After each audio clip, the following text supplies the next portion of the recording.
Bonjour et bienvenue dans l'audio de la FEDEVACO, notre podcast sur la coopération internationale.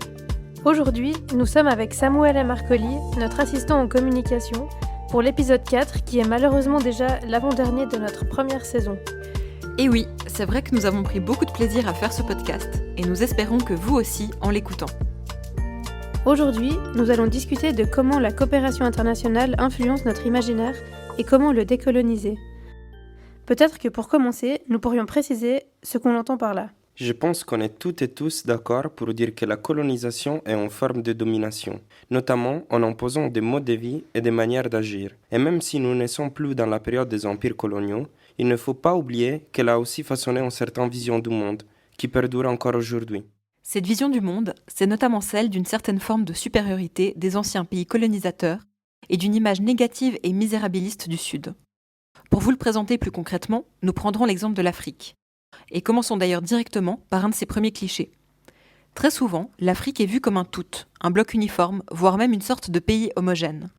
C'est quelque chose qu'on ne rencontre pas pour l'Asie et encore moins pour l'Europe.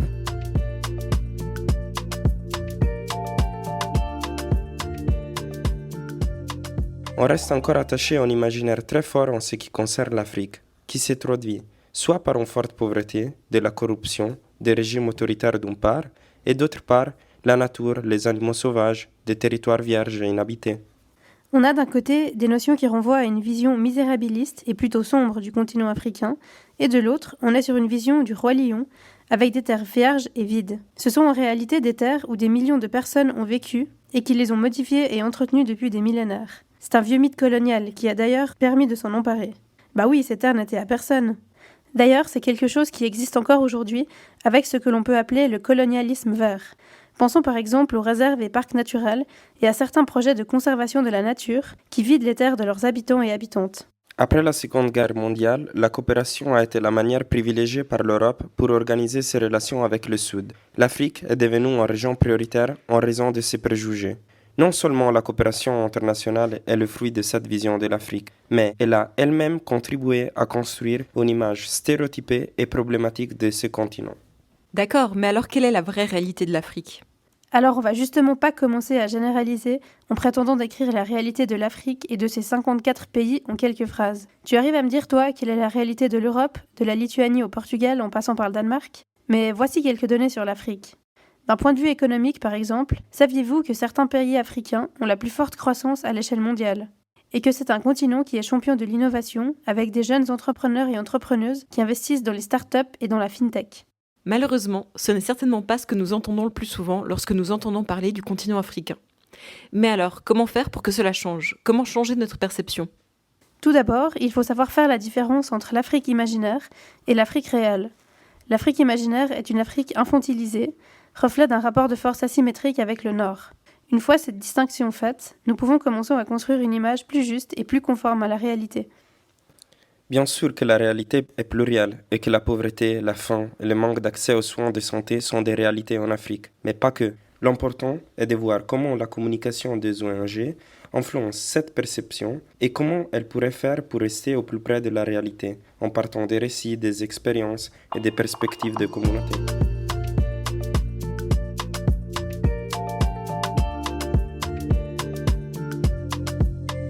Tout d'abord, il faut dépasser la vision selon laquelle il y a l'Occident d'un côté et le reste relégué au second plan. Cette vision est partiellement reflétée par les termes Nord et Sud.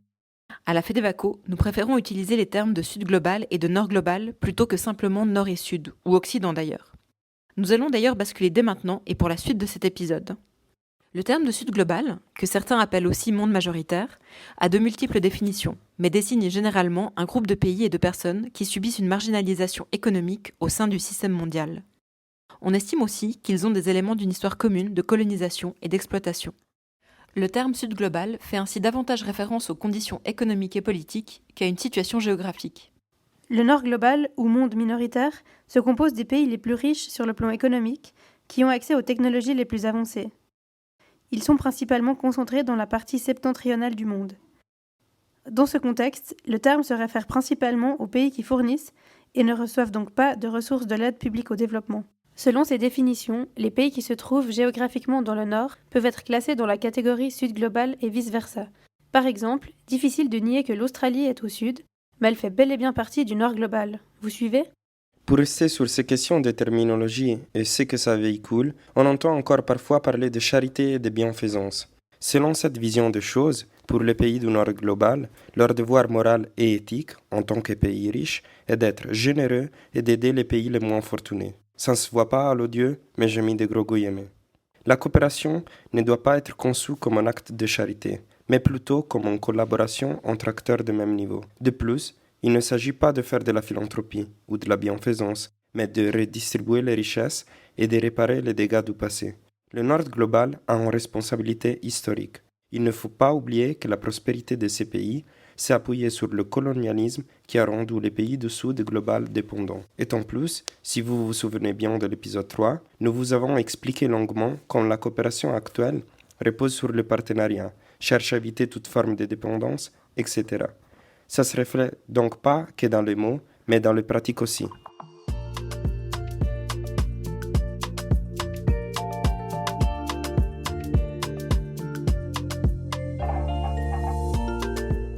On vous l'a répété plein de fois cette saison. L'un des principaux objectifs de la coopération internationale est celui de réduire la pauvreté et les inégalités et de promouvoir la paix.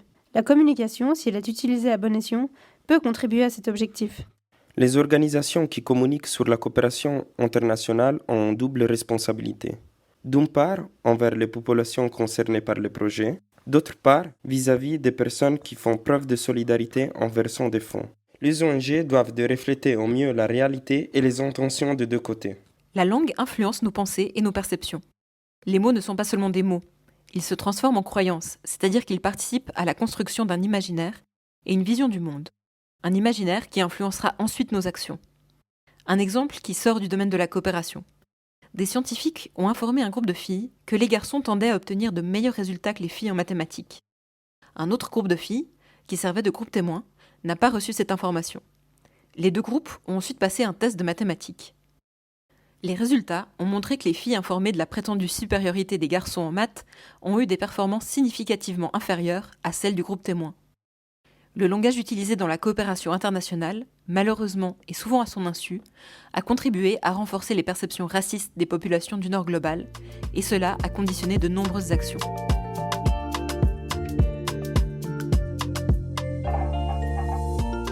À la FEDEVACO, nous travaillons sur une charte de communication éthique.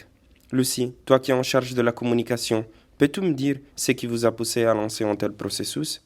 Il faut savoir que beaucoup de mots utilisés dans le domaine de la coopération sont des mots qui véhiculent, parfois inconsciemment, une hiérarchie entre les nations, les personnes et les organisations et sont porteurs de préjugés généralisants. Le non-sens est que ces mots peuvent renforcer les inégalités que le secteur de la coopération tente de combattre. Oui, par exemple, la notion d'offrir peut être problématique. Certaines campagnes vous proposent d'offrir une année d'école à un enfant, ou des repas pour une famille pendant un mois, ou encore l'accès à l'eau potable. Cela place les donateurs en position de force et leur donne le pouvoir de décider de la vie de ces personnes. Oui, et c'est problématique, car il ne s'agit pas de faire preuve de générosité et de faire des cadeaux aux personnes en situation de vulnérabilité. Ce sont des besoins élémentaires et des droits fondamentaux qu'il s'agit de respecter. La coopération agit dans ce sens, en favorisant des conditions permettant de garantir des droits par la collaboration et la co-construction. Dans la même logique, les photos d'enfants avec des pancartes de remerciement posent ce même problème, parce qu'ils n'ont pas à remercier qui que ce soit pour aller à l'école et avoir le droit de se nourrir.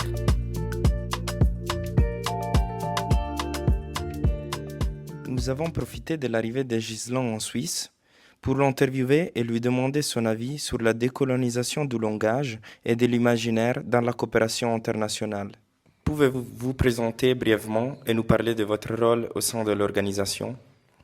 Alors, je suis Ghislain Lofac-Monvé, je suis chargé de communication au niveau du CECAR. Le CECAR qui est une association de 18 églises et ONG de 12 pays d'Afrique et d'Europe qui travaillent sur les questions de développement holistique. Êtes-vous confortable avec le fait qu'on vous définisse comme une personne du Sud global dans ces podcasts? Bien sûr, on ne change pas la réalité. La réalité, c'est que je suis d'un pays qui fait partie du Sud global. D'ailleurs, je trouve que la définition du Sud global, comme la FEDEVACO le définit, a beaucoup plus de sens, a beaucoup plus de valeur que de dire simplement quelqu'un qui est d'un pays du Sud. Donc le Sud global, oui, ça me va très bien, étant donné que c'est la réalité de mon pays. Comment définirez-vous un langage respectueux et décolonisé? Je pense que le langage respectueux et décolonisé, c'est un langage qui arrête les stéréotypes, qui présente de belles histoires aussi. Et c'est aussi le sens du travail que moi je fais à la communication de mon organisation. On essaye de raconter des histoires beaucoup plus positives. Ce n'est pas pour décourager des dons, pour dire que oui, on est fiers et tout. Mais c'est quand même de montrer aussi que mais, ce que nous avons eu jusque-là, ça a apporté aussi des personnes vers l'avant. Je crois que c'est important de présenter la réalité quotidiennement. Comme votre discours le traduit, vous pensez que le langage influence les relations entre le Nord global et le Sud global? Bien sûr, le langage influence. Si on reste dans un discours parfois paternaliste, j'insiste encore dessus. Pour moi, même en disant en Afrique, c'est un peu trop réducteur, mais c'est comme on dit, quelqu'un pense peut-être qu'au Togo, il n'y a que des enfants malades, il n'y a que la famine. Mais non, il y a de belles choses. Donc oui, je pense que le langage influence vraiment les relations internationales, les relations entre les pays, les relations entre les peuples. Parce que du coup, ce jeune Togolais-là qui se retrouve peut-être pour des études, je ne sais pas, en Norvège ou en Suisse ou ailleurs, bah, pourra se sentir ridiculisé à la limite. Parce que le passé ne l'avantage pas. Le récit qui est donné ne l'avantage pas. Le langage qu'il y a dans les relations entre son peuple togolais et un autre peuple, peut-être en Suisse ou en Europe quelque part, mais ce langage-là, ce discours-là, le désavantage. Et je pense qu'il faut vraiment qu'on travaille sur ce discours-là. Dans l'imaginaire, il faut qu'on apporte une nouvelle histoire. Il faut qu'on change, qu'on ne soit pas dans des rapports de force.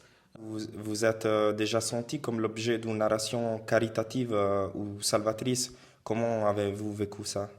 Bah bien sûr, moi ça me dérange lorsque l'Afrique ou les pays dans lesquels nous venons sont plus ou moins marginalisés à travers des histoires, à travers ce qu'on raconte qui ne reflète pas forcément la réalité. Alors c'est vrai qu'il y a une part de réalité dans ce qui est reflété, c'est vrai qu'il y a de la misère, c'est vrai qu'il y a de la pauvreté, c'est vrai qu'il y a des guerres, ainsi de suite. Mais c'est vrai aussi qu'il y a du dynamisme, qu'il y a des jeunes qui travaillent, qu'il y a de belles histoires, qu'il y a des femmes, des hommes qui arrivent à réussir leur quotidien. Et donc pour moi, c'est aussi important qu'on puisse voir non pas toujours le verre à moitié vide, mais aussi à moitié plein. Je ne dirais pas de donner juste des messages positifs. Ce n'est pas ça. Ce n'est pas de donner aussi des messages négatifs, mais des messages conformes à la réalité, qui montrent le vrai vécu des gens. Moi, je veux voir aussi une Afrique dynamique, une Afrique positive, une Afrique tournée vers l'avenir et qui a de belles réussites. Dans ce qu'on nous sert souvent, c'est comme si en Afrique, ce n'est qu'un désert. Parfois, quand on dit l'Afrique, bah, je suppose, hein, et ça me paraît normal, mais je suppose que dans l'imaginaire de certains, c'est les safaris, c'est des lieux où on va seulement à la chasse. On ne se rend pas compte que c'est une Afrique aussi moderne. Et même quand je dis une Afrique moderne, c'est très réducteur. C'est des pays modernes. C'est des populations tournées vers le futur, tournées vers de belles réussites. Et donc, pour moi, c'est important de ressortir ces images. À quel point il est important pour vous que les personnes du Sud global racontent leur propre histoire? Moi, c'est ce que je fais à mon petit niveau, mais il faut que les organisations du Sud racontent des belles histoires. Ce n'est pas de peindre toujours nos pays en blanc, mais c'est juste de montrer la réalité.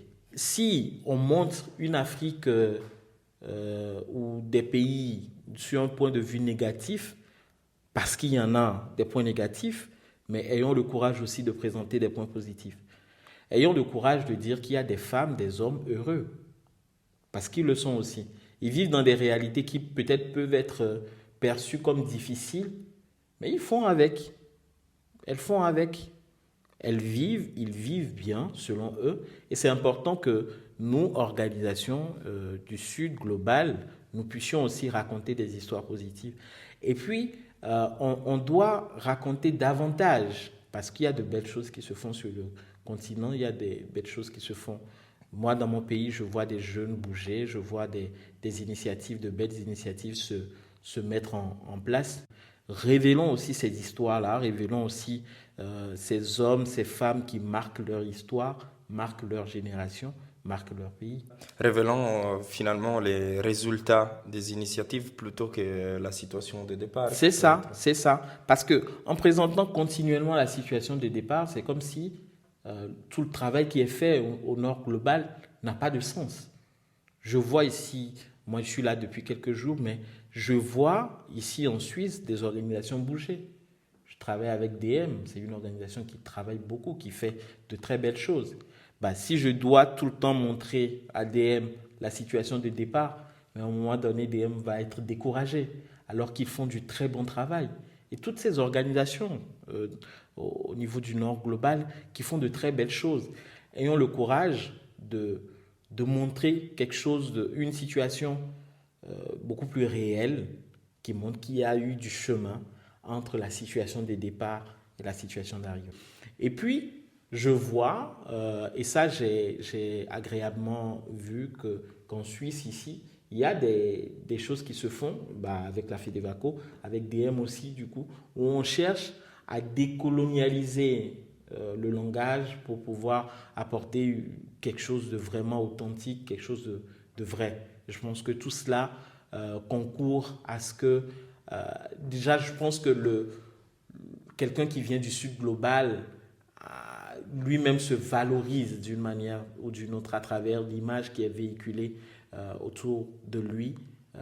Donc je pense que c'est vraiment important tout ce travail-là et on peut que s'encourager et puis inviter d'autres personnes, d'autres organisations à suivre ce dynamisme-là qui est créé pour pouvoir apporter des choses beaucoup plus positives.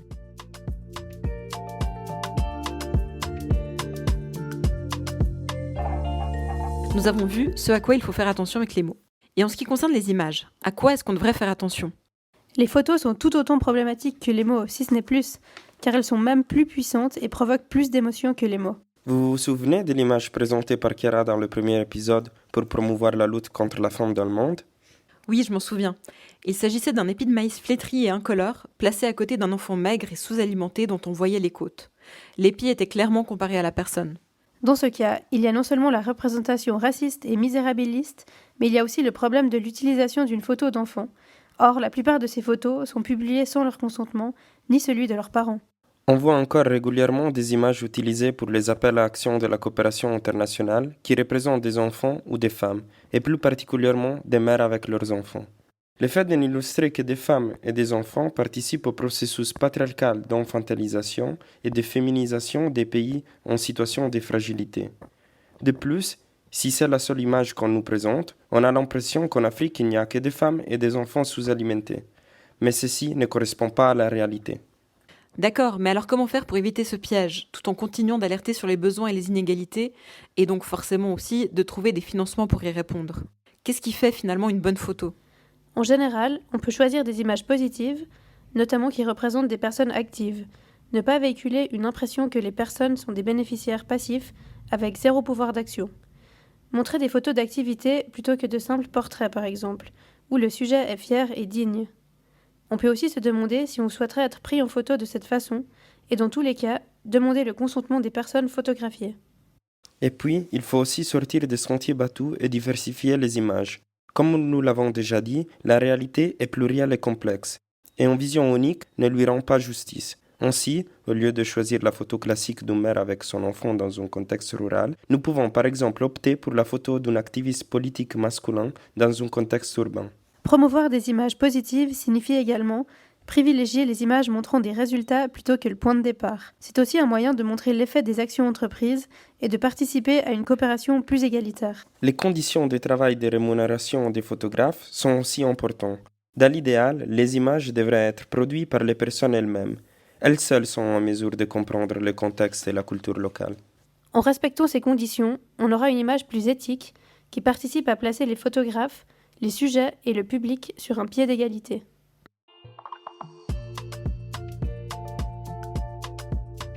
En conclusion de cet épisode, toute organisation de coopération internationale doit réfléchir de manière critique à son contenu et à sa manière de communiquer, car la communication a l'immense pouvoir de modifier les structures de pouvoir ou au contraire à les maintenir. Et d'ailleurs, beaucoup d'ONG ont déjà entrepris cette démarche depuis longtemps. Lorsque nous communiquons, nous devons nous demander qui est représenté dans quel rôle et à quelle fréquence. Qu'est-ce qui reste invisible? Quelles sont les voix qui ne sont pas entendues? Enfin, peut-être que ça donne l'impression qu'on ne peut plus rien dire. Mais ce n'est absolument pas vrai. Tout peut être dit. Parfois, il n'a d'ailleurs même pas de terme alternatif. Mais une chose est sûre, lorsque des termes inappropriés ne peuvent ou ne veulent pas être supprimés ou remplacés, il faut au moins être conscient du fait que les mots ont une histoire et véhiculent une certaine vision du monde. Dans tous les cas, il est important de réfléchir sur les mots. Et voilà, nous sommes arrivés au terme de cet épisode. Merci à toutes et tous d'avoir écouté l'audio de la FEDEVACO. Surtout, n'hésitez pas à liker ce podcast et à le partager autour de vous. Si vous avez des remarques ou des questions sur ce que vous avez entendu, n'hésitez pas à nous écrire à l'adresse info@fedevaco.ch. À bientôt.